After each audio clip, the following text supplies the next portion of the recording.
341, 503, 55, 52. Seguimos en la mañana abuela. 11 grados la temperatura en la ciudad de Rosario y ya tenemos visita en el estudio, porque nos visita la precandidata a diputada nacional por Libres del Sur, Gabriela Sosa. ¿Cómo le va, Gaby? Bien, bien, Alberto, un gustazo. La negra para los amigos. Exactamente.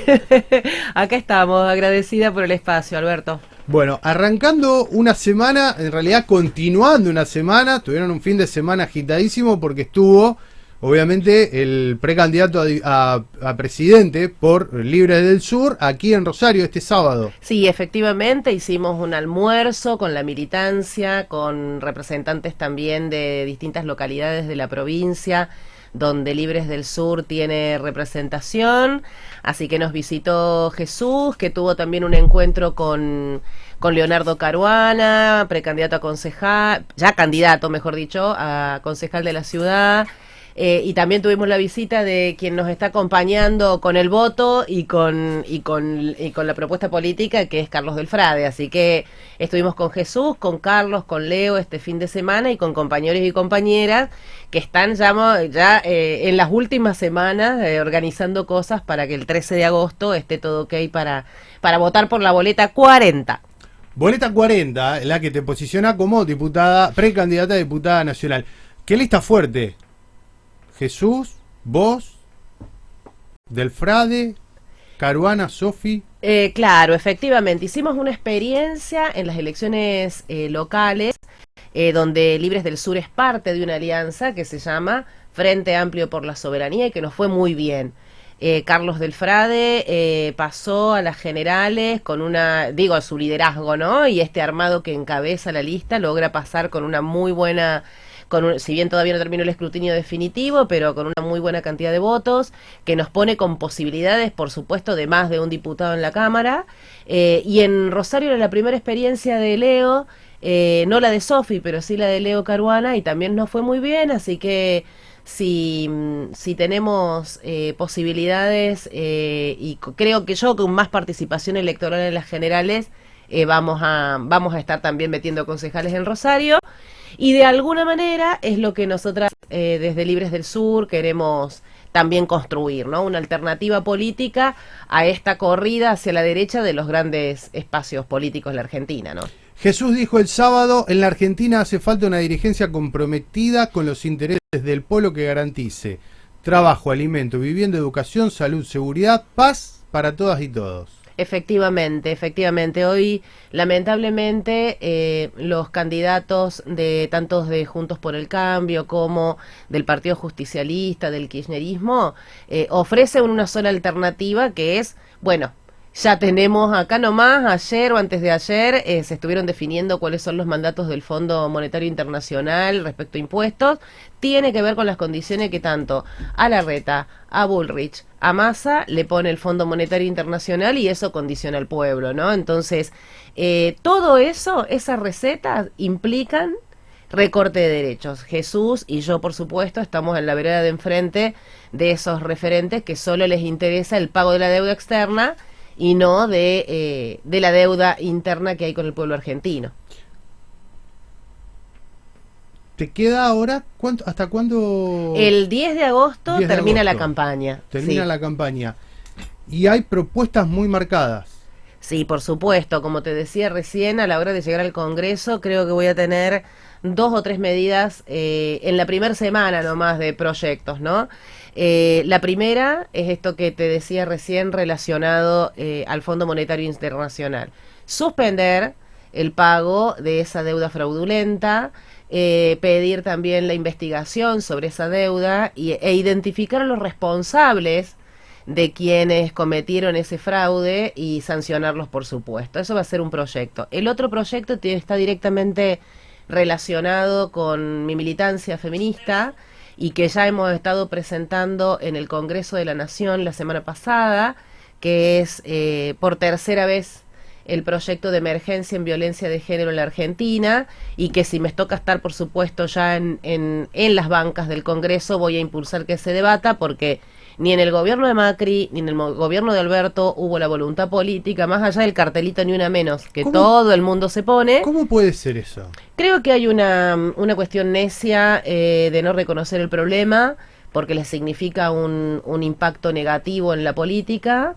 Y por otro lado, directamente una falta de lectura y de perspectiva de género, y también hay algún sector más fascista, el caso de los libertarios, que directamente descreen de la existencia de la violencia hacia las mujeres por el solo hecho de serlo, ¿no? Entonces, mi participación en el Congreso va a tener que ver con estas dos cuestiones urgentes, y te sumo una tercera, que tiene que ver con el contexto de inflación. La otra medida que ya también intentamos presentar en el Congreso, tiene que ver con el congelamiento de los precios de los artículos de la canasta básica. Claramente la inflación afecta mayoritariamente a los sectores populares, y bueno, por ahí van a ir los 3 primeros proyectos que voy a impulsar en el Congreso de la Nación. 3 proyectos que vas a impulsar y que, bueno, pretendés obviamente que se lleven a cabo. Adelante. ¿Qué lecturas hacés de las elecciones en Córdoba?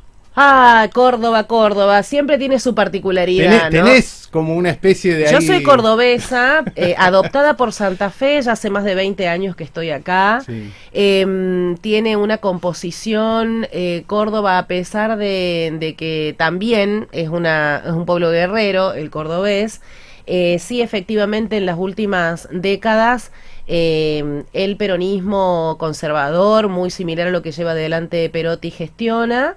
El Juntos por el Cambio, el PRO, ha tenido también buenas performances electorales. Creo que en el caso de Córdoba hay cordobesismo, ¿no? Es decir, se está de alguna manera rearticulando ese peronismo cordobés. Ya ni Yarlora ni el candidato que ganó son Schiaretti solamente, sino que tienen su propia composición y sus propios intereses. Habrá que ver qué pasa para adelante, ¿no? Pero claramente les impacta negativamente a toda la plana, a Juntos por el Cambio, que toda la plana mayor, aún con las discusiones internas, estaban al ladito del perdedor, ¿no? Bueno, justamente Jesús, también haciendo mención al acto del sábado, decía que tanto Larreta, Bullrich, Massa son candidatos del FMI. Y ayer estuvieron Larreta y Bullrich en el mismo escenario, y salió a reconocer la derrota el candidato cordobés y dijo, lo hice venir al pedo. Sí, ¿no? Tal cual, son las características acá, porque yo estoy un poco formal, pero bueno, soy cordobesa, entonces no te lo voy a decir acá, no voy a hacer ningún chiste, pero también es una cuestión de personalidad, de cómo interpelamos algunos momentos, ¿no? Claro. Sí creo y por supuesto coincido con lo que dice Jesús, te lo decía al principio, pero le sumo a Massa también, ¿no? Es decir, Larreta, Bullrich, Massa son alumnos de esa receta que el fondo firmó con Macri, pero que Alberto volvió a refrendar y que claramente hay que devolver, según la consideración de ellos. ¿Qué decimos desde Libres del Sur? Paren un poco la mano, vamos a ver qué es lo que nos corresponde pagar, qué deuda estuvo otorgada de manera ilegítima. Considera esto: el Fondo Monetario Internacional violó sus propios estatutos al otorgar a un país, primero, esa dimensión de dinero. Nunca se le había entregado tanto dinero a un país. Segundo, ¿para qué fue utilizado? Ese dinero fue utilizado para bancar la campaña electoral de Macri.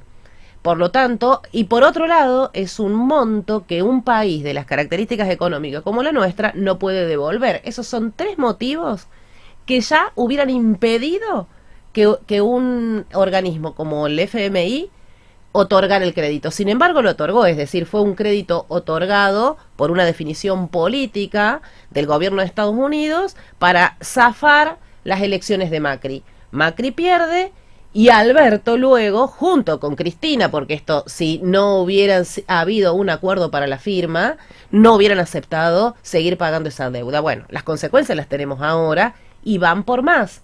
Están esperando que no se pudren, que este gobierno llegue hasta diciembre y que el que siga tenga bien clarito cuáles son los recursos que hay que cortar. 2 prioritariamente: los derechos de los trabajadores y trabajadoras, y por otro lado el sistema previsional. Es decir, son 2 derechos a los que el fondo se le hace agua a la boca para recortarlos y de ahí cobrarse esta deuda que decíamos ilegítima, ¿no? ¿Peligran las jubilaciones? en las características y como derecho que tenemos hasta hoy en la Argentina, fueron claramente un logro histórico y que defendemos y que vamos a defender, como lo hacen en otros países cada vez que se busca un recorte, pero peligra el derecho universal, claramente. Con Macri, con Massa, con Bullrich, peligran el sistema previsional tal cual está concebido ahora.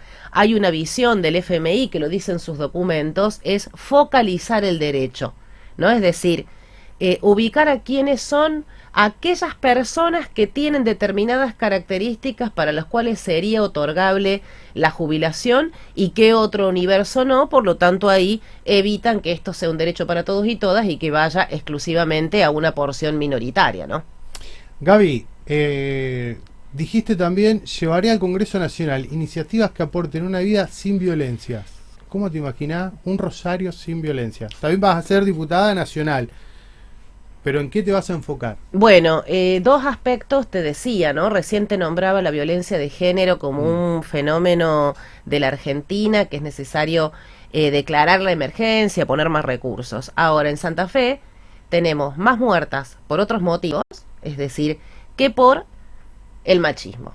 ¿Cuál es ese otro motivo? Las balaceras o venganzas o algún tipo de modalidad donde las mujeres hayan estado en algún entramado delictivo o porque han quedado en la línea de fuego. Son los dos motivos, incluso delante de los hijos, de las hijas, ¿no? Es decir, hay una modalidad que en principio una legislación tiene que poder identificar claramente. ¿Cómo se hace eso? Investigando, es decir, con fuentes de investigación que puedan hacer un diagnóstico de qué está pasando en la población femenina precaria, cuyos parejas están detenidas en algunos casos, que hacen visitas a las unidades penitenciarias, que en esas visitas a veces quedan como presas de las mismas